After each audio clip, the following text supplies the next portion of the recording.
It's not calling you Josh Frydenberg, it's calling you Dosh Frydenberg. Under the Coalition, taxes for hard-working Australians will always be lower. You know, I don't hold a hose, mate, and I don't sit in control room.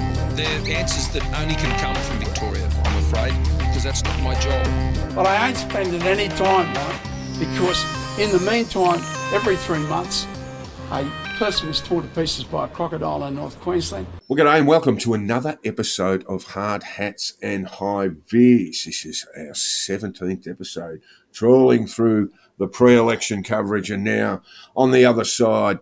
And joining me today is Jack from Hong Kong. Hong Kong, Jack, how are you, mate? G'day, Jack. Very good to have you with me again. I just want to remind our listeners that if you like what you're listening to, give us a 4 or even 5-star review on your podcast app. We can take that kind of flattery. And also, more importantly, if you do have some comments about the show to make, if you want questions answered or some horrible criticism to make public on this program, we would love to hear from you. So drop us a line at the Conditional Release Program at gmail.com, or indeed you can hit me up on DM on at Jack the Insider on Twitter. Let's kick it off, Jack. Newspoll shows Albo. We have a new guide in this country. His name is Anthony Albanese, and he has a 61% approval rating. It's not bad. 3 months ago, people didn't know who he was. Yes, he is benefiting from a real sugar hit to beginning. But to be fair, they've started pretty well. 61% approval rating. Labor up 3 points. Coalition down 3. Others, Greens, and when I say others, Indies, etc., have not budged. Greens haven't budged, and Fon is up 1. It just seems to me that the voters were perhaps a little unsure. They were pretty sure that the last government had been in there too long and gotten a bit tired. So they were keen enough to get rid of those. They weren't too sure about how Labor was going to go and about who Anthony Albanese was and how he would go as Prime Minister. But he's got off to a good start. So this is a tick of approval, if you like. Indeed. I think there's some brand recognition there too, mate, that perhaps wasn't there pre-election. Yeah. And I suppose, I mean, you could put you and me up against Scott Morrison, we'd go okay, wouldn't we? Well, you put anybody up against him except Bill Shorten. Yes, that's true.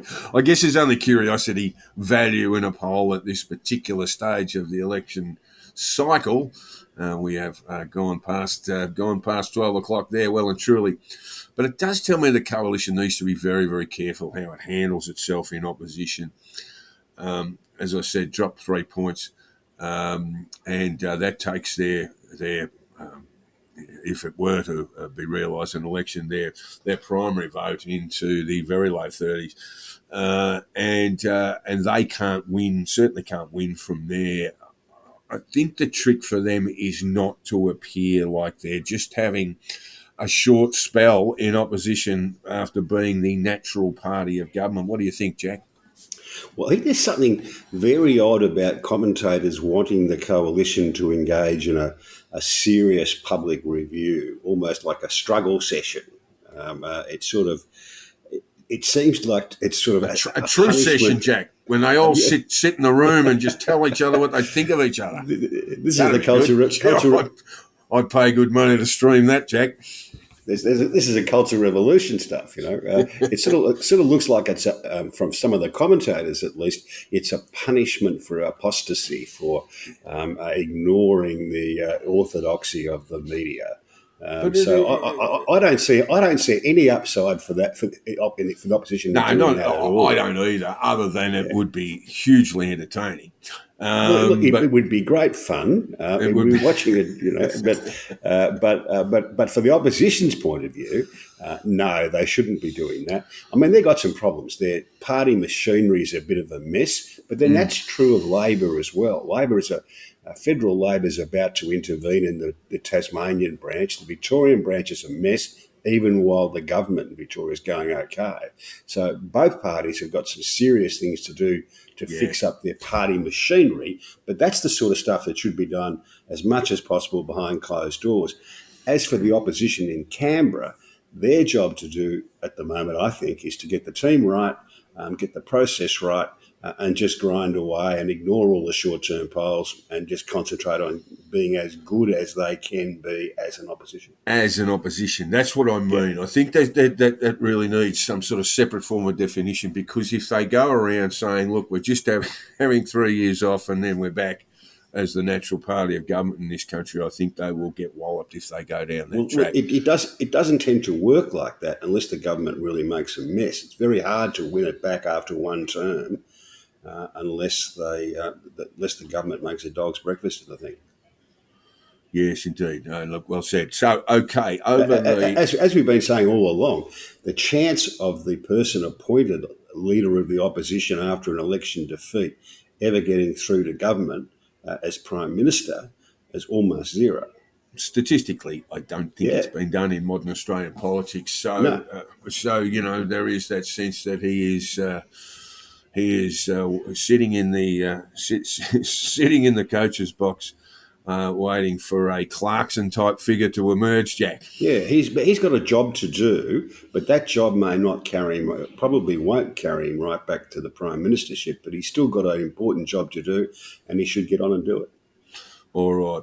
And very sad news over the weekend. Archie Roach, passed away after a long illness at the age of 66.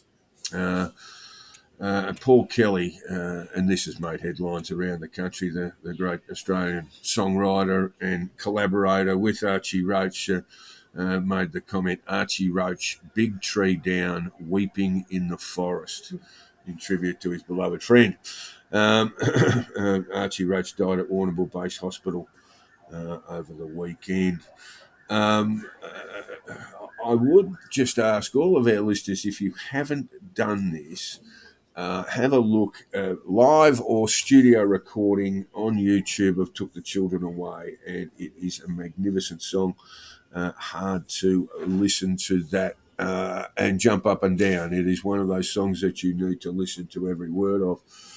So have a listen to Took the Children Away, probably his most famous song. He was a member of the Stolen Generation, Jack, and this led to a bit of a snafu at The Guardian over the weekend, where they described him in an obituary as a member of the so-called Stolen Generations. Did you see that? I did see that, yes. Now, for those who don't know, what happens with obituaries is they are written well in advance. I'm not sure how many years ago Archie Roach's Guardian obituary was written, but that phrase should have been picked up straight away. As it stood, it was a subject of great criticism on social media. The Guardian was, at least, for using that term, so-called Stolen Generations. And I believe it was changed earlier today. We're recording on Monday, the 1st of August, but it was let go for a weekend. An Indigenous businessman, SBS board member, Warren Mundine, said using the phrase so-called stolen generations was a big insult, particularly to Roach, a man who was loved by all Australians. That's fair comment, isn't it, Jack? Yeah, it's pretty fair comment, yeah. Yeah, it's just a nasty thing. See, what happens in newspapers, even if they're just online, is they've got these files stashed away in the cupboard, awaiting people's deaths. But they used to have more people employed at these newspapers, which made keeping the obit files up to date a little bit easier, because you always had someone whose beat always need to be updated. Yeah, always had someone whose beat that they were meant to be covering was a bit quiet, so they could be sent to work down in the obits. Go and update 4 obits for me this afternoon. Yeah. Well, I wrote an original obit for Bill Waterhouse, mate, and I wrote that 10 years before he died. So there's actually quite a long period between the writing and the actual death that needs to be updated as you go. And had that been passed under the nose of an editor, even a sub-editor, they would have gone, oh, let's get rid of that. I don't know what the context of so-called generation was in the Yeah, no, nor do I. first The, part. the obit section of the British newspapers used to be some of the best reading you could ever do in the telly and the It's a particular skill. An and the obituarist. Guardian.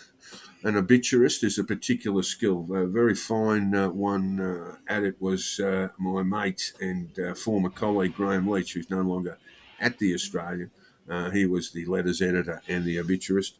But often he would be palming out obituaries in preparation for people passing away. It's a rather grim business, Jack. It's like it's worse than going through the obituaries itself and looking for people who died just to see if you knew them. It's actually planning and preparing for a death, because you can't. I mean, can you think about it from a television point of view? You've actually got to put a reel together of the highlights of that particular person's life, and they can't just do that bang, because if someone passes away suddenly, 4 o'clock in the afternoon, you can't just cobble together something that's going to be worthwhile in the space of an hour or two. Yeah, there was a time back in the early 2000s I used to love reading the Daily Telegraph from London, their obituaries, because they had some wonderful codes. This was a time when a lot of these elderly English gentlemen were dying, and it was known that they were gay, but they had never made that public. So there was a real code that developed around this in the obituaries. I mean, the list of euphemisms. Colonel so-and-so died after a long illness. He was widely loved, left a wide circle of friends, devoted to his mother, but left a wide circle of friends and a cocker spaniel. Yeah, look, Archie Roach, though, a great presence in the Indigenous community, loved by all Australians, as Warren Mundine says. And again, if you're not aware of his music, start with a YouTube clip of Took the Children Away, a magnificent songwriter, and a great loss to Australia generally. And that leads us, Jack, to the Indigenous Voice. And I'm starting to get the feeling that we need to do a lot more work on this to let people know what's actually planned. What's planned in the Uluru Statement from the Heart, the process that's involved necessarily includes a referendum, and just how our politicians are going to communicate why it's necessary to the population. Yeah. The history of referenda in Australia is that they generally don't pass. I think there's 8 out of 44 have ever passed. Perhaps the one that might resemble this is the 1967 referendum, where I think what did they get? They got 90% of the population in all 6 states agreed to the question. But that's an absolute outlier. This doesn't normally happen. And the difference with the 1967 referendum was that it was a long time in preparation, and the public debate had been run and won before the referendum was actually put. And I think there needs to be some care taken with any further referendums on this sort of issue, that situation is more or less repeated. You can't rush this. Well, yes, you can't rush this. You really do need to get across what's going on. I'll start with the proposed question. Albo was at the Gama Festival in Arnhem Land last week, and he proposed this question. It's not the question that's going to be put. That will have to go through the Parliament. But one proposed question from Albo was, do you support an alteration to the Constitution that establishes an Aboriginal and Torres Strait Islander voice? It's going to have to be much more specific than that to pass as a referendum. Passes a referendum and essentially requires constitutional change. So yes. when we get to before we get to the 3 stages of the Uluru Statement, I just want to take you to the Minister for Indigenous Affairs, Linda Burney, known properly as the Indigenous Australians Minister. She says there will be extensive consultation with Indigenous leaders and engagement with the wider Australian community as the Labor government seeks to enshrine a voice to Parliament in the Constitution. And that seems to me a very good process. But let's just quickly go through the three stages. We don't want to go through them quickly. We actually want to give them some length. So the Uluru Statement of the Heart was essentially an expression from Indigenous leaders around the country of how we might go through a proper process of formal reconciliation. And it involves a sort of three-step process. Part of that is constitutional recognition, which requires a successful referendum. The second part is the establishment of an extra parliamentary body, and I don't mean taking on another House of Parliament, but a body that sits outside the two chambers that can consider and make recommendations on legislation that affects Indigenous Australians. And the final stage of the process, sometimes confused with a treaty, although it's not that. Miracata is a genuine reconciliation process, a sitting down and truth-telling, and a recognition of mistakes of the past, followed by, an embrace across the divide where we put those things behind us and decide to move on. First stage, constitutional recognition. Without it, everything sort of falls down, and that means we need, firstly, Jack, we must have bipartisan support in the federal parliament. But that's not enough. No, but it's where we start. It's where we start. We can't have a question being proposed in the parliament that is rejected by the opposition and the crossbenchers. No, I don't think it's where you start at all. I think this has got to be. This needs community support before it even gets to putting the question in Parliament. Okay. So that puts it all on. Well, not all, but that gives Linda Burney a significant role in going to Indigenous communities, in going to second Australian communities. And explaining why this is necessary and why it's necessary now. Yeah, that's right. It really requires the hard slog of convincing people that what's proposed is a good idea. The time frame the government's given themselves is to establish a date for a referendum by the end of the year. Is that enough time? No, I don't think so. I don't think it is. So in the end, while it's a very, very important process for the nation to go through, that doesn't mean that it's time critical. That really means that you have to do the hard yards over a period of time. Perhaps we could extend that to Labor's second year in government, a process of at least 18 months of discussion within the community about this process, but also about the question that is going to be put to Australia. My gut feel is if they push this through quickly, it will fail. Yeah, look, I've no doubt about that, and I don't know. There's nothing scientific about that. That's just my gut feel. Is that if they don't do the hard work of convincing the community it's a good plan, then it will fail. So referendum in this country, just so people know, it must have a majority of voters overall, and it must have a majority of states, Jack. Yeah. So if you lose one or two, you're gone. Well, if you lose two states, never mind that Victoria and New South Wales, for example, might have overwhelming majorities in favour of the referendum. If they fail in other states, two other states, that's the end of it. Yep. So that's why it's important to engage all of Australia and take your time with it.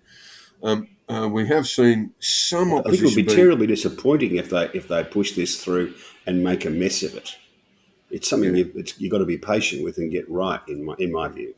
Yeah, absolutely. It is absolutely critically important that we get this process underway and achieve basically the three aims. It's the Aboriginal people who have actually reached out and said this is the way this is the way forward for reconciliation with First Australians. They've given us the roadmap, and basically the government needs to lead the conversation on why it's absolutely critical for this nation's identity. Its own consciousness. There has been some opposition expressed in the Parliament, in the federal Parliament, that seems to rely on the argument that we shouldn't be going through what might be considered symbolic reconciliation when practical reconciliation is not being proceeded with. What are your thoughts on that, Jack? I mean, why can't we do both?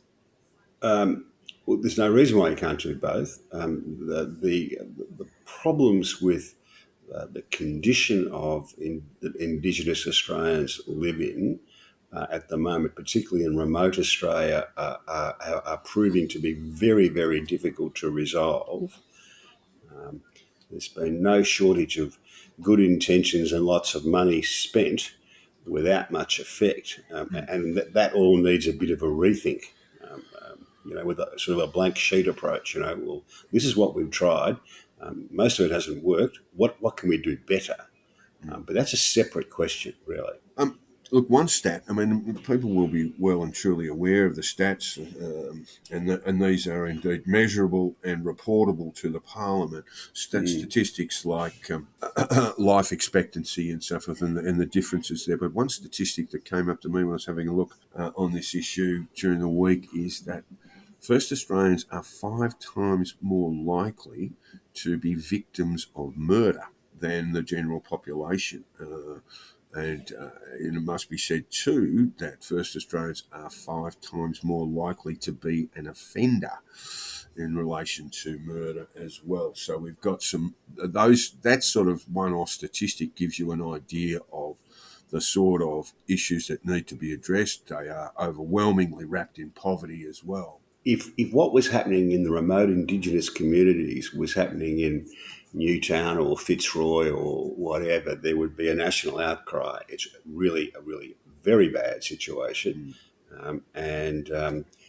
There is a long line of people with the very best intentions, and a lot of money's been spent trying to fix this, and nothing much they've tried so far has made much difference. Yes, I mean, look, there have been some narrowing in those sort of awful statistics around life expectancy, around health, around education, and so forth. Slight narrowing, but long way to go. My issue is offering practical reconciliation as a defence for not pursuing the Uluru Statement as an expression of reconciliation is we can do both. We can walk and chew gum at the same time. But we shouldn't pretend that any Uluru statement is going to fix the problems particularly in remote Aboriginal communities either. It's not a general panacea. It's not designed that way, but it will have benefits. It will have practical benefits. But yes, you do need to address these issues, particularly in those communities, remote communities, where there is essentially no economy. That's the big problem. If in selling the benefits of the Uluru Statement, you go out and tell people that if we do this is going to fix the problems in remote Aboriginal communities, then the referendum, I'm absolutely certain, will fail because no one's going to believe that. Yeah, I only say that because basically you do have these symbolic things do have beneficial impacts, but on their own, we are just really brushing away at what is a very significant problem. To our letters section, Jack, we have a letter which we actually address part of. This is a letter from Chris we actually addressed part of in our Around the World program last Friday. But listener Chris, who's a farmer somewhere or other in Australia, had a couple of comments. So he was listening to us while he was on the boom spray. And he came up, he firstly said, on Nick Kyrgios, I think the reason he hasn't got the support of some of the Oz public is because of the times he gives up. Has tanked a few times, has tanked a few games here and there. There is no doubt he's a prodigious talent, but he's a sook. If something goes against him, says Chris, he's just as likely to throw in the towel as stay in the fight. The current star, Novak Djokovic, was notorious for this early in his career as well. Yeah, I guess. So that's just a question of does he grow up and stop doing that? Well, there must be so many games in so many matches on the circuit that just don't matter. You know, It just don't matter. So you're going to take one. It's not a good look, but it is going to happen. He doesn't have much subtlety in his tanking is part of the problem. I do recall one game. I think it was in the United States. So it was fairly obvious game. And look, Chris goes on to say, and while listening to Jack the Insider's general diatribe about ABC News 24, I think he said something along the lines of opinion isn't news and the two should never go together, which left me to ponder if he's ever got past the first couple of pages of The Australian. Oh, gee whiz. Ouch. How rude. Yes, the ABC is far from perfect, he goes on to say, and I often rant at their misrepresentation of ag issues, on the agricultural issues. On the odd occasion, I watch free-to-air TV. I prefer it to the endless reality shows on commercial channels. Also, its regional and local radio network, even with its bias, especially Triple J, is an essential part of rural life. Couldn't actually disagree with that in terms of I grew up in rural Australia. Grew up in rural Australia, and the ABC was just part of the fabric of life, and I think it probably still is. Yeah, very much still is, and we saw that, with the bushfires, for example, where the ABC basically led.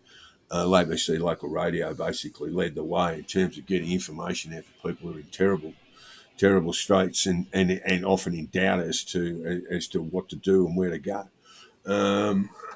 It is a bit tricky. It is a bit tricky on radio with the separation of radio and television, with the separation of reporting and commentary.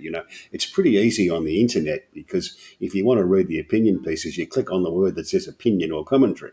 And if you want to read the news section, you click on the bit that says news. Yeah. But that necessarily gets jumbled together quite a bit more on radio and television.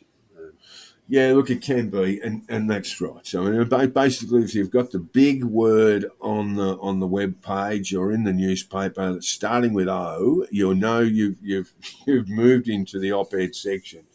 The two should be delineated, and I do believe the Australian does that exceptionally well, and we've got some exceptionally good reporters providing news as opposed to opinion. I think perhaps what I was saying with ABC News 24 is that it falls into these sort of panel shows like The Drum and so forth, and then interviews with politicians where we're getting basically expressions of opinions. Nothing really wrong with that except to say it isn't news. My big problem with ABC News 24 for Lawrence's ears and others is that is a huge money suck and necessarily, has led to cuts in other ABC, other ABC media across into local drama production and comedy production and other news and current affairs have been stripped back in order to sort of bow to this great 24-hour channel, which is really sort of about 18 because 6 of those are provided by Al Jazeera and BBC. I don't know that it was ever necessary with ABC's, I think, 3 other channels to provide a dedicated news program and suck all that money into news when they've got a lot of other things to get through. Especially when you're claiming you're short of money. One thing that Chris did touch on, which I think is interesting, he talks about, he's a farmer, and he talks about their misrepresentation of agricultural issues. And this is a problem that all news services face, is that their listeners listen to them and think, oh, that sounds okay, except all of a sudden they're talking about an issue that the listener knows a lot about. And then you realise that a lot of the stuff they've just gotten wrong. Yeah, indeed, not enough focus for it. I mean, I know a lot of city people and watch it myself. The ABC do it where others really don't. So I mean, we can give them a tick for some of their rural programming. It is part of their bailiwick to actually provide those things. So, unlike other commercial media, the ABC has to tick a number of boxes. It needs to be an expression of the artistic community. It needs to find expressions for rural and regional Australia. So it's a difficult thing, and that's why I come back to this idea of having a 24-hour news television channel is unnecessary. I agree. Anyway, Chris. Great letter. Thanks for. No, that was that was just one thing. That was Lawrence, by the way. Sorry, Lawrence. Do you like Landline? Quite a few of my expat pals in Hong Kong love it. Yeah. I think it's the best current affairs they do on the ABC, to be quite honest. Yeah, no, it's a very good show. I like it a lot. I think some of their science programming leaves a little bit to be desired at times, but Landline is a terrific program, and occasionally flick to it on the Sunday. That was a letter from Lawrence, and thank you very much for that, Lawrence. We hope we've answered your comments as best we can. We have another letter from Chris called Dear One Who Shall Not Be Named, and that's me in regard to my Russian sanctioning and Hong Kong Jack. I won't read it all. It's a long letter and very, very kindly written, but it says, I've been enjoying your past few podcasts, except the apparent disdain for 1K Rudd. Oh, I'll put my hand up for that. Used to be my local member. Yes, you've been very, very rude about Kevin Rudd and his current fixations, which seem to be just identifying news. I mean, I think he's one who's probably slipped off the map a little bit because Labor, ironically, because Labor has been elected, But Chris goes on to say, he used to be my local member many years ago, and unlike most modern politicians, he seemed to have read his job title, the member for, what was it, Jack? He hasn't. I can't remember. Griffith, member for Griffith, in a House of Representatives. When he wasn't in Canberra, you would find him on a Saturday or Sunday, set up outside the local cinema in Bulimba with a sign that said, I'm Kevin, your local member, come and have a chat, which is a good thing. Even when the local ne'er-do-wells, who I may or may not have known, would drive past yelling, Rudd's a dud, he'd just wave and say, hi, boys. He and his office were always exceptionally helpful when I contacted them on local and national issues or just advice on dealing with federal departments. That's exactly what a good local member is supposed to do, Jack. Tony Abbott was famous for his little card table out at the Forestville Shopping Centre near my parents-in-law. He was there. Yeah. And Malcolm Turnbull used to do a little bit of it in Oxford Street even, in Paddo. I don't think that people know enough that your local member can be of great benefit to you, particularly in finding your way through the sort of morass of bureaucracy. They could be of great benefit for you in immigration matters. They might be a great benefit for you in terms of obtaining visas to travel in other countries. I mean, there'll be a great source of political advice. Government departments do sit up and take a little bit of notice if a letter from the local member turns up. Indeed. Chris goes on, I wonder why Queensland federal pollies are the only ones who have ever sent me a welcome letter introducing themselves. Never happened in Sydney, he says, or Melbourne, where he's lived, but it has happened in Queensland. He goes on to say, I read an article about how Rob Baillieu, son of former Victorian Premier Ted Baillieu, was working on Monique Ryan's campaign. Wouldn't the Liberal Party and supporters be better off diverting some resources, including young Liberals, into helping these Conservative independents? This was not only keeping them on side, but also having some influence, especially if the balance of power is in their hands. sort of like how Qantas created Jetstar as a budget competitor. On the other side, there's a long and proud history of political parties providing backroom support and even a bit of front room support for minor parties. Sometimes even creating them, Jack. Sometimes even knocking them up out of nowhere. Yeah. On the other side, he says it wouldn't be in the interest of Labor to keep the independents in Parliament, especially in the traditional Conservative seats. If so, why wouldn't the Labor government let them have some public wins? An example would be them saying they're sticking to our net zero emissions by 2050. The Greens would say, no, we want net zero by 2030. The Independents could say, no, we think 2040. So he's referring to perhaps Labor turning a little closer to the Teal Independents, to the crossbenchers there, rather than the Greens, Jack. Any sense in that? Not much. Yeah, look, it has to be more than lip service, though, doesn't it? They have to basically sit in with the Teals and the Greens and the crossbenchers more generally and come to some accommodations. Let them have a win or two every now and then. Well, they've got to sit there and talk to them. How much they give's a matter for them, really, and it's a matter for a whole lot of factors to take into consideration. You've got to get the decisions right. I think what Chris is saying, and I think he makes the point quite well, is that we may well be looking at a long history of minority governments. We certainly don't have one at the moment, but in the event of the next election or the one after that, we are looking at bigger and bigger crossbenchers as we go. That could happen, and maybe it won't. But certainly from a Labor perspective, the Teals have won seats that Labor are probably not going to ever win. So having someone else apart from the coalition holding those seats is obviously a benefit to Labor. All right. Yeah, thanks, Jack. And thank you, Chris, for your letter. We do enjoy getting to listener letters and correspondence. And I'm just pleased that Kevin Rudd still retains one supporter in the Labor Party. Not be in the Labor Party. It's more general.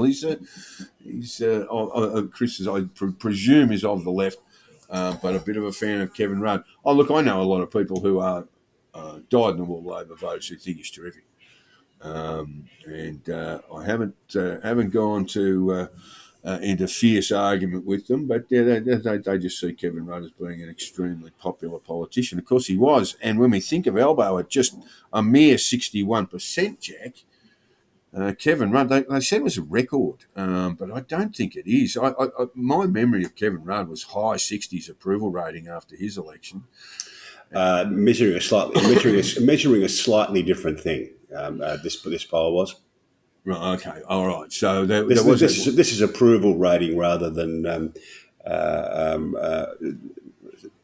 I'm not sure what the Kevin 67% maybe it was preferred Prime Minister. It could have been preferred Prime Minister. There was that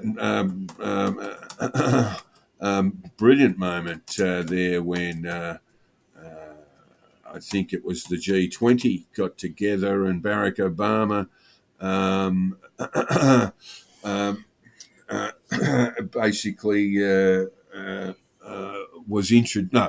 Barack Obama got up and introduced the world's most popular politician, and Kevin Rudd puffed his chest out.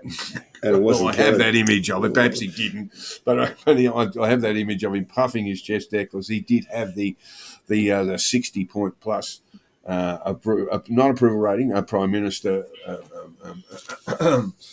prime ministerial role polling.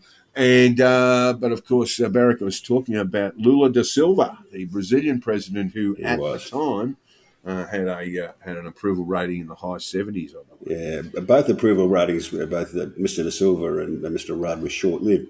The curious thing about Kevin Rudd, of course, always was that he had a high approval rating outside of Parliament amongst people who didn't know him, and a very low approval rating within the Labor Party of people who did know him. Yeah, there's still a few Labor people shudder when they hear his name. Look, one issue that has been really annoying me for a long time. It's a New South Wales centric issue, and many thanks to Janet Fife Yeomans, a wonderful journalist at the Daily Telegraph, who has been pushing this. What we've seen in the case of 3 convicted pedophiles, convicted of multiple offences with multiple victims, convicted at trial, and then being given bail. We've got there was one case of a fellow down in the south coast of New South Wales who'd been convicted while he was a president of a pony club, been convicted of abusing young girls, and was bailed with a number of provisions in the bail, including one that he not visit the pony club, but he actually did, and even while he breached those bail. This is post-conviction, by the way. We're not waiting for a process to determine guilt or innocence. It's already been determined, and these 3 pedophiles have been allowed to basically wander around the streets. In the meantime, the New South Wales Attorney General has got very, very upset about this, and basically through the DPP have sought to have these bail laws overturned, not bail laws overturned, but these bail calls overturned. But in one of those cases where the Supreme Court just went, look, we're not going to be told what to do by the government, rejected the arguments of the council, and basically these 3 pedophiles convicted of offences, as I say, not subject to determination of their guilt or innocence. That's already been done. They're still walking the streets and still awaiting sentencing. Jack, need to know your thoughts on this. You're a lawyer. Yeah, it was sort of done a bit quickly. Would be a concern, and the drafting doesn't seem to have been of the best. And Right. I think Garling's got a point that what the law seeks to do is very hard to achieve. It's very hard for him to be satisfied that it's actually impossible for someone to be given anything other than a full-time prison sentence. And that's what the law seeks to do. So if it's likely they're going to get a full-time prison sentence, they shouldn't be out on bail. And that's not been the law. And I think it's going to be very hard to persuade the courts to change the law in the way that the Act seeks to do. Well, there was a discussion about what we call intensive corrections orders, which are non-custodial orders being placed on these people. And I do note that one of the convicts basically presented the court with a whole raft of new heart problems. He had a few heart problems, Jack, that were never mentioned at trial, and it was only after his conviction that he's turned up, sought a referral to a heart specialist. And only afterwards, I mean, he'd probably have a crook heart after he'd been convicted of something like this. It's one of those things. Oh, they say they're depressed. Well, they'd be depressed. They've been convicted. There's an old saying lawyers get taught very early on is hard cases make bad law. And sometimes when we seek to remedy what we see as an injustice, we pass laws that aren't good laws, and I'm not in favour of this kind of a change to the bail laws, even if as a community we're dissatisfied with some of the results of it. Well, yeah, I'm bound to be dissatisfied with the results, mate, because in one case we had one fellow on bail. Term of his bail was that he not attend where he had committed a pony club where he had committed and lured children, and then he turned up there. I mean, it's a clear. Well, I think that's a different question. Yeah. Breaching bail conditions is different to not being able to get bail because it's likely that you're going to be given a full-time custodial sentence. Yeah, they're actually 2 separate questions, I think. Okay, all right. Well, look, for our listeners, particularly in New South Wales, have a read of the Daily Telegraph. Have a look at Janet Fife Yeoman's reporting. It's been excellent. She's a wonderful journalist, has been for many, many years. And this is kind of the Daily Telegraph's push at the moment, I must say. When I think you get convicted of an offence like this, regardless of your age, regardless of your state of infirmity, you should be whacked off to jail. And I do know from some of the old cons that have been through there, Jack, they reckon the public health system in the Slam is pretty good, better than outside. Some of them reckon. Yeah, I think we were talking the other day about Norm Gallagher's sentence. The BLF secretary, the BLF chap back in the day, and I can remember sitting in the court while the submissions were made that he shouldn't be given a custodial sentence because he had pre-diabetes and a health condition, etc., etc. And it's fair to say that Norm came out when he went in. Yes, that.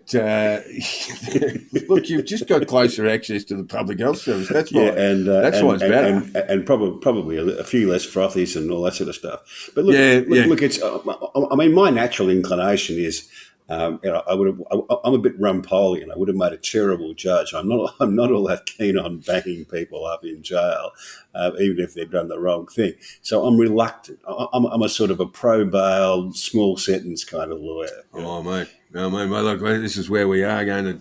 We're going to part company on this one too, because the three pedophiles in question, I would just say, yeah, look, how old are you? 78? Yeah, we'll give you 20 years. Yeah. And we'll see you later. Look, you'll get terrific health service while you're there, but you're not coming out. Well, you probably haven't sat across the table from as many clients as I have, so it probably makes a difference. Yeah, it just seems to be a no-brainer for me, certainly in the case of Duncan. But look, let's move on. James Packer, he's dropped a bit of weight and he's dropped a bit of dough. He's contributed a reported $250,000 to Julian Assange's legal fighting. To be fair, he probably found that behind the couch cushions, And, it was just in the ashtray, the ashtray of his car, mate. Looked in there, rumbled through some. Oh yeah, there's 250 large there. Yeah. It brings a wider question. I would like to talk about Assange as a special topic for one of our future episodes. What's your view about Assange? I mean, it looks very likely that he will go to the States. I can't see any other way around it, that he will go to the United States and face trial there for what are very, very serious offences and come with life sentences. Does the punishment fit the crime? The crime in this case is releasing classified material and publishing it through the WikiLeaks website, and then later through various major mainstream media organisations. Well, I can see why at least part of the intelligence communities around the world like to see people punished for this because they want to discourage a repeat of this. And that's because publishing this sort of stuff very often puts at risk the people who, the intelligence community themselves, yes. Members of that community themselves. That was the argument. Or people who they have been recruiting to assist. So you put their lives at risk, so there's a good argument that you need to discourage this sort of activity. On the other hand, as I said, I'm not much of a one for banging people up for been locked up for a long time now, hasn't he? I mean, a lot of that was self-incarceration, self-detention. He's the author of his own misfortune to a very great extent, is Julian Assange. He could have resolved the Swedish situation without spending all those years pestering the Ecuadorians. Was it the Ecuadorians? Yes, he was in the Ecuadorian embassy in London, yes. Yeah. Cupboard boy, I called him, and cupboard boy, I called him, and I think we called him toilet boy after that because he basically snaffled the women's toilet at the Ecuadorian embassy. But look, for mine, he's paid, I think, a significant price already. In terms of incarceration, he continues to be banged up in maximum security. Again, as you say, author of his own demise, breach bail and all that sort of stuff. But for mine, he's sort of suffered enough. I'd really like to expand on this because I did enjoy the fact that a large number of conspicuous do-gooders stood bail for him and lost their dough cold. That was amusing, you know. Yeah. Look.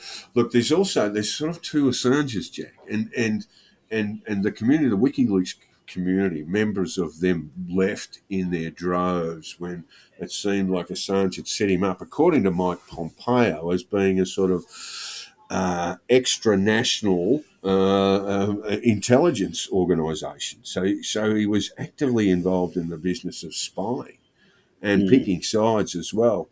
But again, for mine, I think he served his time. We are going to revisit that, Jack. We will go through that as a major topic because there is a long, long story behind Julian Assange, and we want to try and cover all of it. But in the meantime, we did promise to talk about childcare policy in Australia. Now, Jack, you don't have young children. You might be about to have, well, you've got some grandchildren. You've already got some grandchildren. I've got three of them. So you're obviously taking an active interest in their educational needs and care needs. Labor has, and we talked about this in the program earlier, Labor has a program which pays a percentage of the childcare subsidy up to people and including a total family income of $500,000 a year. If you're on $530,000, to be precise. Well, 530 gets zero. But up to 530, that's right. So 529, 999, you'll get 7% of your childcare subsidy back. The figure I sort of look at is $250,000, where you're getting more than half of your childcare subsidy back. And the current law cuts out at 350,000. That's right. And it's going to be bumped up to 530. So I've spoken to some Labor people about this, and because it seems astonishing to you and astonishing to me that people earning that larger quid should be getting any government money at all. But their argument is that this is basically universal. This is a universal need in the community, and therefore, much like Medicare in a way, you will be rebated. You will be rebated regardless of your income. Well, they're not quite doing that, though, are they? No, it's not quite the same. But you understand. When they're saying there's a universal need for this, and we are going to, pay people a percentage back. I mean, for those who, we went through this years ago, of course, with my two girls, but the fees that you were paying are not unlike, the major private school fees that you'd pay if your child was there 5 days a week. Not unlike, your sort of Cranbrooks and your Melbourne Grammars. Yeah, you'd have been thinking living in Double Bay. If only they were tall enough to fit into an Asham uniform, you could have sent them off there. It would have been cheaper than childcare. Yeah, we did look at a couple of options there. It was the sorts of money that you were putting out as a young family was not dissimilar to sending them once they hit kindergarten age or grade 1 age, sending them off to Cranbrook or indeed Melbourne Grammar or Scotch. So anyway, Labor's view is universal. This is a universal need in the community.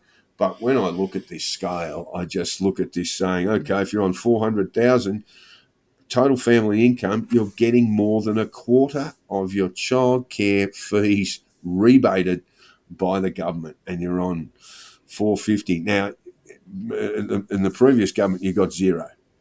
Right? Now you're getting more than a quarter of your fees paid. I just don't understand that at all. I think the real problem is that childcare costs have gone up dramatically, 6.5% in the last 12 months alone. And I sort of wonder whether that's because it's been rebranded as early childhood education rather than childcare, whether we're making the thing too expensive. Yeah, look, there's a lot of developmental research, Jack, that indicates just how critical those years are, 2 to 5 particularly, in terms of language acquisition and so forth. And perhaps we should be spending a good deal of money on it. I'm not sure that if you're good enough or lucky enough to be on 400 large a year, that you should be getting anything back from the government. But you will be, because you've probably got a few investment properties and all that sort of stuff anyway. But this is just another form of middle class welfare for me. Look, there's another topic that extends from this, because after you go to childcare, you're going to wander into a school after that. And that is the national curriculum, Jack. There's been some very early criticism of a national curriculum from school principals, who are saying that this 750-page weighty document is unworkable and impossible to teach. Well, I've read the lot. Look, I dedicate myself to at least flipping through it. I will be reading most of it in terms of what's relevant per subject before next week. But there is early consideration. These things veer into the political so easily. Firstly, it's a good thing we have a national curriculum, Jack, because for many, many years we didn't. And that meant that Queensland was a year behind in maths, and we do need to have these sort of national standards. But let's agree. We're not doing Queenslander jokes, are we? we were on that path, Jack. We were headed down that way. Can I just clarify? When I say I've read it, can I just check? There's no test on this, is there? There's no test. You might have to go. What do they call the Austrian test? No, that's not it. You might have to, if you're in grade 4 and it's grade 3, grade 5, and then there's a secondary compulsory test to determine your levels of literacy and numeracy, and the results aren't great. 50 years ago, no country had a national curriculum plan, and now a lot of them do. And I think if there's a good one that suits and it fits the country, that's really good. But a bad plan is worse than having none at all. Yeah, I'm not so sure about that, because you do have these sort of different standards being taught across the country, and if you're ever in any doubt about that, ask a Queenslander who's 30 years of age or older for some basic arithmetic. They're going to battle through it. Anyway, look, we are going to devote our time not just to Julian Assange, but for next week, but we'll also look at the national curriculum, and I promise I'll have read it. Well, the important parts anyway. I'll have time to revise it before then. I will also be doing a little bit of flipping. And as we wind up the show, Jack, to sport, are my beloved Blues gone? Are they out of the race now? They're currently sitting 7th. They've got to play. They've got to play the Lions at the Gabba, which is probably the toughest assignment in football. Then the D's at the G, and then Collingwood at the G's. Collingwood at the G, and all three sides are going better than them at the moment. Well, this is the real test for them. Is at the moment they've what are we, round 19 or something, and they've beaten two real contenders. They've beaten the Swans in May, and they beat Fremantle a little bit more recently. And now they get to find out whether they really are contenders themselves.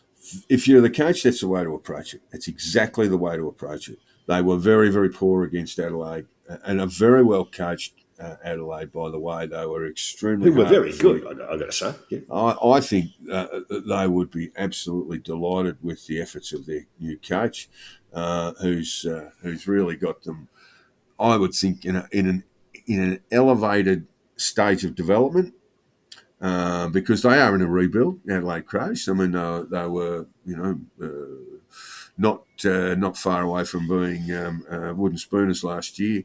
No great expectations around them this year, but they've just proven themselves to be hard to beat. It's almost like a Swans. Yeah, they're good. They're good competitors, and they've got some good young players, and they're going in the right direction. To be fair with the Blues, where they finish up last year, about 13th or 14th? Yeah, 13th. Yeah, so with about 8 wins. Yeah, Yeah, so they've definitely improved, but I think they are much, much better. The club looks much, much better. The crowds are back. Everything's going well. Just the real test over the next 3 weeks is their best just quite good enough yet? And I suspect maybe it's not quite, but but we'll find out. Plenty of upside. But look, if they do get rolled against Brisbane and then against Melbourne, a delicious prospect. They need to win one. Delicious prospect of them beating the Pies in round 23 before the finals. That really does appeal. And finally, Jack, the Commonwealth Games. Why don't they just call them the Australian Games, Jack? Because we're just absolutely cleaning up there, cleaning up in the pool, cleaning up on the in the velodrome, cleaning up everywhere. Why don't they just call the Australian Games, and then there are some other people come along too. I keep forgetting the Commonwealth Games are on. Oh mate, I watched it pretty much overnight on Friday night. Well, it wasn't anywhere near the biggest sporting story in the UK this morning. That's right. By far the biggest sporting story was the Lionesses. The England team, women's team, won the Women's European Championships 2-1 after extra time. They beat the Germans. And they won that in front of a crowd of 87,000 people, which is a record for any type of European football championships, men or women. Well, shades of the 1966 World Cup there, Jack. And so you just got to ask yourself whether this is a bit of a breakout moment for women's sport. Oh, women's soccer, I think, in the UK. I mean, that might be sound a little bit patronising, but they are, the Premier League have their women's clubs, and it's well supported now too. But as with anything, where the Brits beat the Germans, beat anyone in Europe, they'll be you'd just be happy if you owned a bottle shop, wouldn't you? Yeah, well, it's good news for our Aussie Sam Kerr because she's a star in the Women's Premier League in the UK, and this is all going to tip more money into that. So well, you just get along. Her back manager will have a grin on his face. I know Hong Kong aren't allowed to be represented in the Commonwealth Games anymore, but you get along and watch the Commonwealth Games, mate, and you will feel, just this surge of patriotic spirit. They are absolutely dominating at the moment. So with that, we will leave you. Just before we go, what else have you got, Jack? I there's a little piece from Jan Moyer in the Daily Mail. A lovely newspaper, the Daily Mail. Oh, it's fucking awful, but go on. She writes a column in there. She says, the old joke about country music is that if you play a song backwards, you get your job back, your wife comes home, and your lover never leaves. Oh, I think it's supposed to be your dog returns too. Your dog returns. That's how I understood it too. But she's talking about, well, now that we're moving into the rise of self-drive vehicles in America, a cowboy friend of hers wrote to her and said that surely it's only a matter of time before someone writes a country song about a guy's truck leaving him. Or a dude leaving the road. There have been one or two problems there with the self-drive cars, Jack. Yeah. Don't think they've notched up a fatality yet, but there have been a few bingles. I'm not sure. Look, it would be terrific if you just jumped in the passenger side and just sat there and basically the thing moved around robotically. I have seen it done. It just seems a little scary to me, but thanks for bringing that up. I call those a taxi. That's right, yeah, but there is a physical human being sitting at the wheel. Yeah. That's the thing. All right. There's some elderly chap driving a red and white Toyota Crown Comfort, and I'm in the back seat. Yeah. We'll keep that going.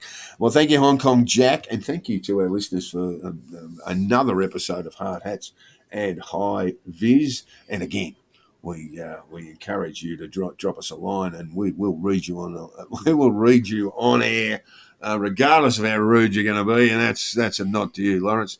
So drop us a line at the Conditional Voice program at gmail.com, or get me on Twitter in my DMs there. You know how to get hold of me there. And thank you once again for listening. Good on you, Jack. We'll catch you next week, mate. Cheers.